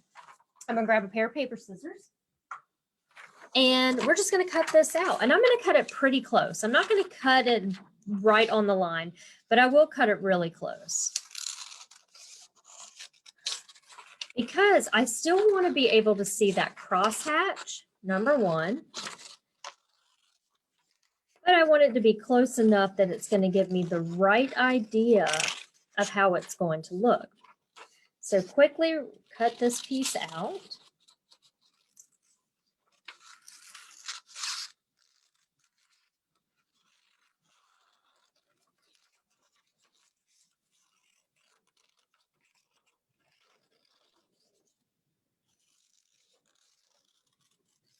And this is basically what it looks like.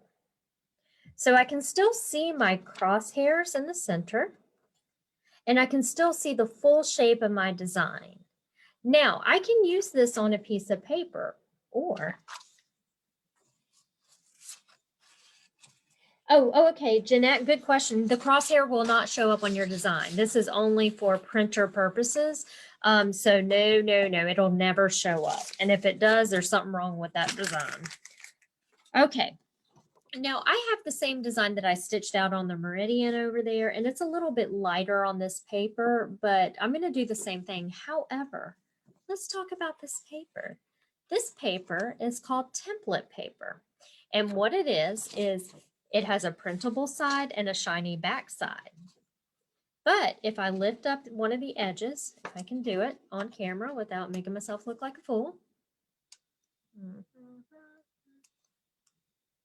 Talk amongst yourselves. This might take a moment. Okay, here we go. What it's going to act like is a sticker. So basically, I can pull this off of this printable template paper, and I've got a sticky sticker. And that's really helpful on placing your templates down. So this one is the embellished printable sticky paper, and you can find that at only an embellished dealer. So you might want to look that up. And I'm going to cut it out too and show you how that works. I'm going to make sure some of the crosshair is still very visible. This one's like little wings. They're really cute.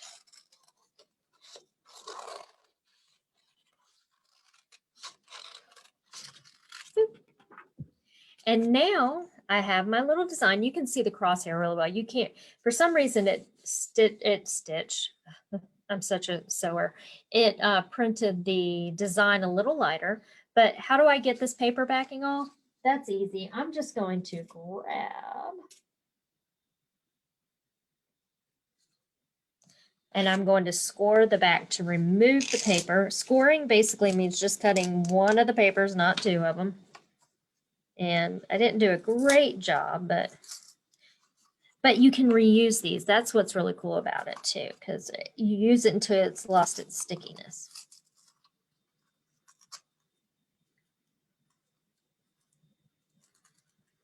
Oh, come on. Welcome to my life, guys. There we go. Now it's a great life. Have a great life. Okay, so I'm going to peel off this paper backing, but I'm going to keep that. And there's a shiny side, and then there's a really slick shiny side. And that's the side that I can put this back onto. And now I have my template paper. You know what this is really great for is if you're going to maybe do something on a shirt.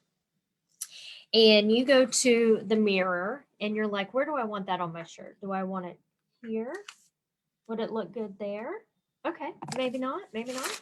Maybe I want it here. Does it look good there? Oh, okay, so I'm happy with that. So I'd go stitch that out right there. Of course, you have to remove the paper first. Ask me how I know. Okay, so let's go back over to the meridian because we're not going to use any of the special features. We're just going to use our template paper. Let me grab this little guy and get him over to our table.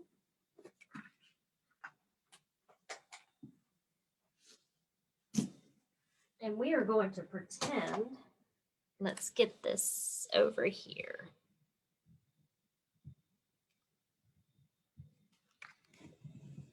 All right, there we go. Okay, so if I have everything stitched out where it needs to be, but I need to go on to the next step. Well, I have my my printed template top, whatever, my template printed out on here, my sticky right there. So what I'm going to do is I'm going to unhoop this. And I can move it forward wherever. And I'm going to figure out where this last piece ended and where I'm going to find the beginning of this piece. So I just want to make sure I got it all going the right way. Yeah, that looks about right. And I'm going to take, and hopefully you can see right here, there's my crosshair, but I'm not going to use the crosshair just yet. I'm going to use where it ended or where it's beginning. So this is ended, this will be the beginning. And I'm just going to overlap those right here. And now what I can do is just visually, because I have this line drawn down here, make sure that is nice and straight. It's going to be off to the side a little bit, but that's okay. But what I can also do is come in here, I can grab my ruler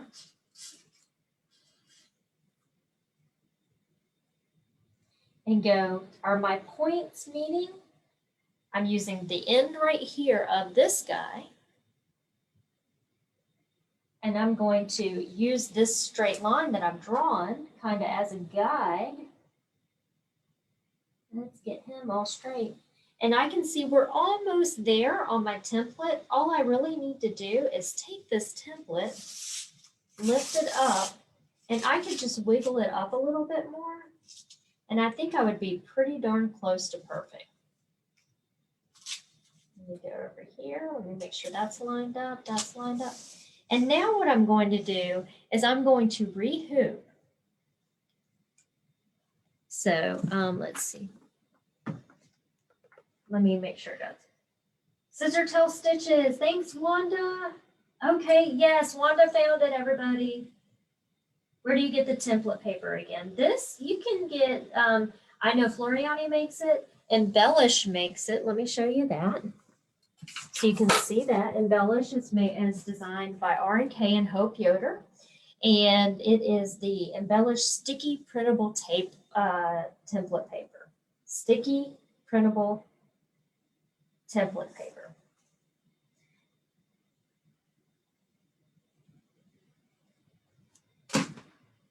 Can you use a pen to help with placement? Absolutely, Jackie. You could really do whatever you want. But again, you could just, do that on a piece of paper. Now, if you were going to use a piece of paper, of course, this is a different design. If you were going to use a piece of paper, and let's say we needed to line it up right there, you could literally pin it on. But of course, you want to remove everything before the embroidery starts. You could totally, hey, whatever works for you. This is just one way I like to show. Okay, so I've got my paper. I want to call it table. I have no idea. Okay, I'm going to pull this up. I'm still going to use this. This is a great tool. Use your grids. And, I've got it backwards. Let me turn it around. And I'm using my blue line to match up with the center line. It's just helping me keep straight. And I'm going to place it inside. This might be a little too tight. You might hear how squeaky my cutting table is. I'll remove that. And now I'm going to take it over to the machine. So let's go see what we can do at this point now.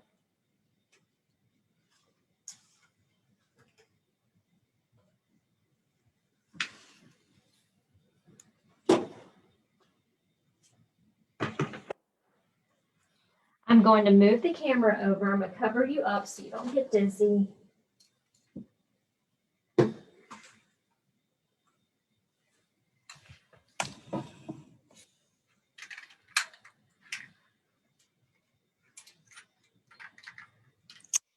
Okay. All right, so there's my design. I'm doing the same design as I did earlier on the meridian, but we're just going to do it a little bit differently. Now that I've got that lined up perfectly on my hoop here, there it is. I want to make sure that everything else is going to line up. So what I can do is I can use either the trace icon right here, and which is really funny. It's like almost at the perfect, let me move back to the center here. Okay, so let's move back to, so I've got it to the center. What I can do is come up here and use my move buttons to get this needle right to the center of that design. So let's see if that's going to work. So I'm going to come to, and however on your machine, you find your move button. You may have a knob, you may have little buttons. So I'm just going to move mine up. Oops, I was way too far up. And then I roll my needle down. Let's get in nice and close to there so you can see me roll my needle down. Roll my needle down, not quite there. I need to move it up and oh, way too far. Okay, so I'm going to get my center point. All right, that's dead on my center point. Now what I want to do is you may be able to, on your machine, find a button that correlates with the button I'm about to use right here. Oops, my needle is down, so let me push it up. And you may be able to put your crosshair or your needle at different parts of your embroidery. So I'm going to put it to the top part of my embroidery, and that's where it's going to meet up with the other embroidery or the tail end of the other embroidery. So I'm just going to check that. So I'm going to come down here with you, and I'm going to peel this paper back. Okay, and I'm going to lower it down, and you can see, hey, I'm off a little bit. So I may need to go into back to move. And move it down a little bit. Let's check that. There we go. Let's move it over. There we go. And I could even go down one and over one, and I would probably be pretty darn close. Actually, I need to go, I need to go back one. Okay, that, I still think I need one more. All right, I'm happy with that. Now, when I'm happy with that placement, all I'm going to do is take this and take it off. Don't forget to take it off. Ask me how I know. You will not be happy. And now I'm going to take and drop my needle. Just make sure you can see this. I'm going to drop my needle to pull up my bobbin thread and pull my bobbin thread to the top.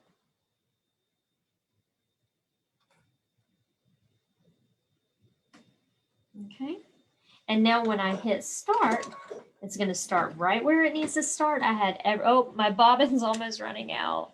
So I don't know if I'm going to be able to stitch it out because I've kept you guys long enough. But it'll start doing the stitch and everything will be pretty close to perfect. So Edward's asking, why not use my laser light? I was doing this process for someone who may not have a baby lock and may not have a laser light. So that's why.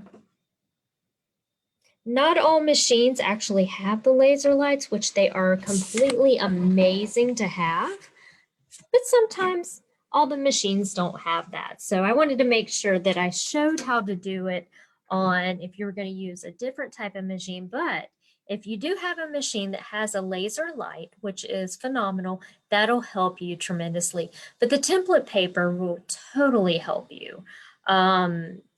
Keep everything straight. And especially if you're going to put things on garments or in a specific area of a quilt, you'll want that template to make sure you put it exactly where you want it to go. And you're not just guessing. It's great stuff. So a few moments ago, Edward asked me, how do I do it with the laser light? I can show you that here in just a moment. Let me get to this question, which was asked a little bit earlier. Thank you, guys. Okay, so let me show you how I bury my knots. I'm about to get yelled out. I can feel it. Okay, so let's turn the camera on. There we go. All right, so I'm just going to pop this up right here and show you. There we go. And let's see if I have a needle over here. Oh, I do. I happen to have one right here. So let's pretend like this is my top thread or whatever. I don't know which one this is. They're so close together. Now what I do is I first take any of my top threads and move them to the bottom. And I just go directly into that stitch, which means, let me get that out of the way. I'm just going to come, I'm not coming beyond, I'm just going to go into the stitches down here. Let's pull that down. And now I flip it over. Sorry, this is a big old honking piece here. And if I had left my bobbin thread like I was supposed to, let me see if I can pull it through. Can I pull any thread through? No. Then what I would do is I would take both the bobbin thread and actually I would tie a little knot, and then I would take my bobbin thread and my top thread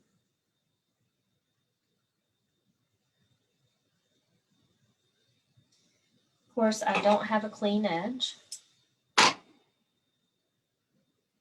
And I'm going blind, so, you know, that makes for fun sewing. And then what you're going to do is you're going to kind of lay, and I hate to do this, there we go, let me get kind of uncrooked here. You're going to kind of go in at a side angle near where the thread comes out. And then you take, and you're only going to go into the batting. You're not going to come through the front of the quilt. You're just going to go into the batting. And then you're going to come back out, but you want to come down further. So actually, so I might want to come, this is just really hard right here. There we go. I might want to come down about right there.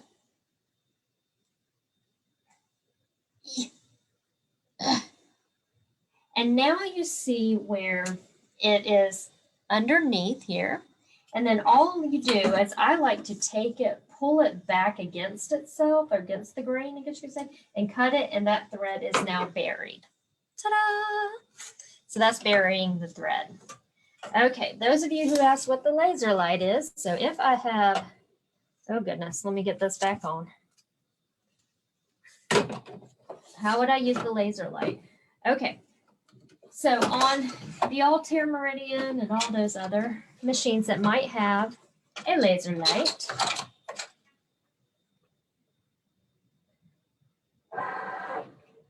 basically what you're going to look for is the one with the W. Now you have to have a foot, not on the Solaris, but on any other of the machines, you have to have a special foot that has a plug that goes into the back. The Solaris, you don't have to. I'm not sure if the Destiny, you'll have to. But here is the button you're going to use. We're in the embroidery function. you just tap this guy, and I don't know if it's not going to let me on this one. Let me just do this real quick. It wouldn't let me because I was using what was I doing? Oh, I had it on pattern connectivity.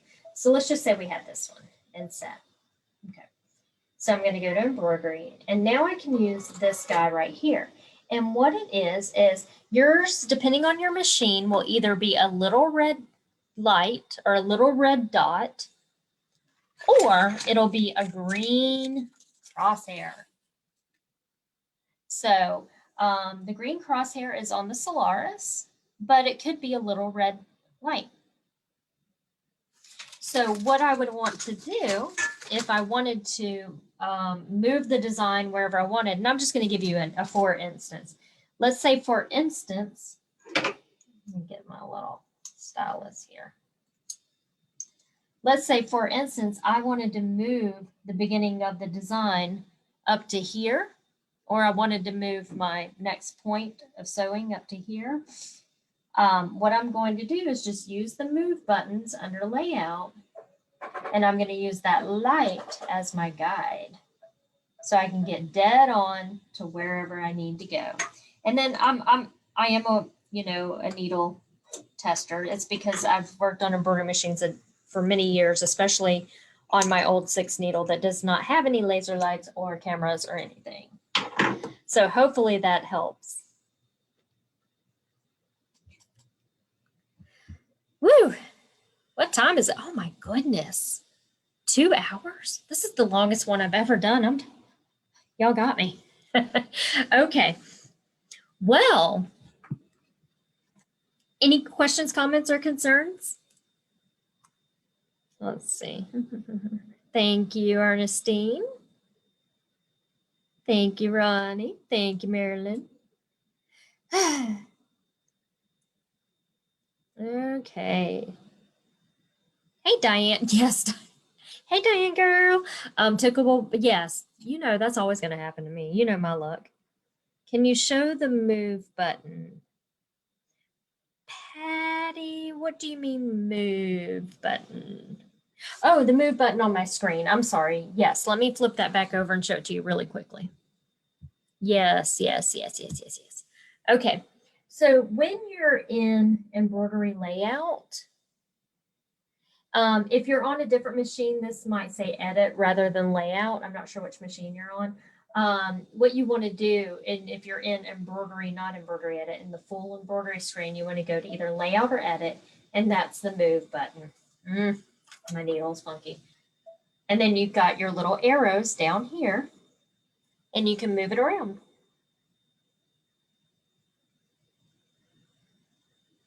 Yeah, Anna, Jessica, I got it. Oh, it's on, look on scissor tail stitches.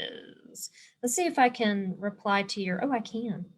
Look here, someone found it earlier. Scissor tail stitches. And that's they got some really cute stuff. There you go. So try that. All right.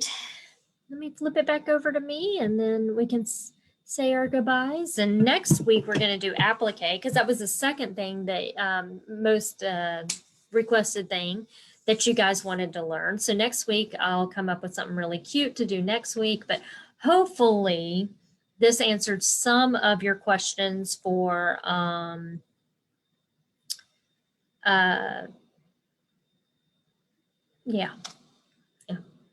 for whatever I just did right now for the past 2 hours. So, okay, Judy, okay, how do you make your own design? Judy, is that an IQ designer? Let me know. I can stay on. But y'all, okay, let me just say this for everybody just starts saying bye. Thank you so much for coming. I really appreciate you all. I hope you guys have a fabulous week. I will make sure to do a giveaway post here in the next couple hours. And yeah, we're going to have a giveaway next week and applique. Yay. Well, I hope y'all have a wonderful week. Hopefully I get to see my new baby nephew, and I hope you get to see some of your loved ones, because I know that was a lot of your wishes, and I hope that gets to happen for you really soon. And Don't forget, shop local, shop small, and I will see you guys next week. Bye. But I'm not getting off, but I just want to say bye. Okay. Okay, let me go back in.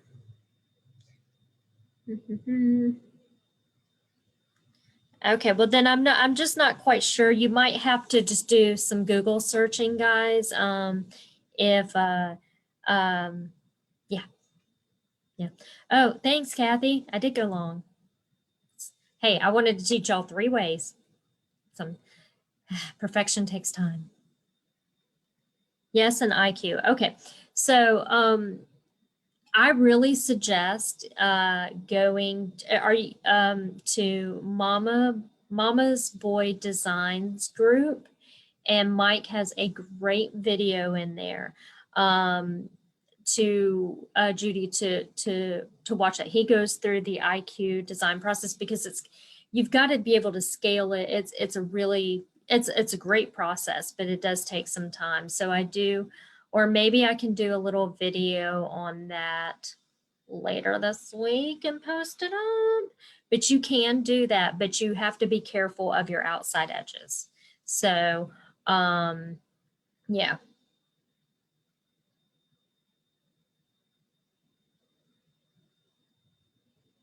Tanya, good question. I've seen some of the quilting edge to edge that are single stitch and some are triple. I prefer single. It just looks more like quilting.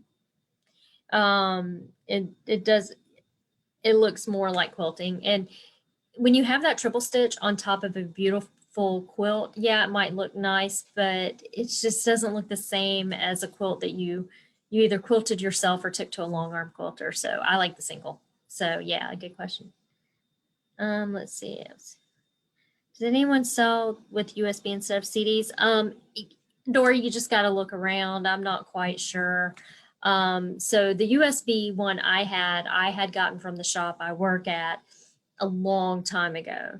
And so if you can't, you might just do a little Google search on her and see if there's anybody selling the designs. They are fabulous though, if she's still doing it.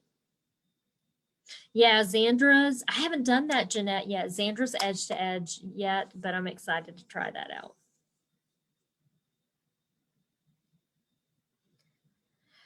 Okay, well, if there's no more, oh, can you do the same with the decorative fill stitches if you need? Can I do the same with the decorative fill stitches? Yes. Betty, and that's what Judy just asked me if we can do it in IQ Designer. And yes, you can. Mike at Mama's Boys, he has a great video on that. It's Mama's Boy design group that I have watched, and it's amazing. And he actually uses an IQ fill. And I can do a video on it. It would just take if I tried to do it right now, it'd be like another hour. So, but I can do an actual video and post it up if you guys want to see that. So, yep, but you can. It's really pretty. His is beautiful. Mhm. Yep. Okay. Well, thank you guys coming, and I will see you all next week. I hope y'all have a fabulous week. And again, shop local, shop small, and I will see you guys on the flip side. Bye, guys. Now I always have to figure out how to do this. And hi.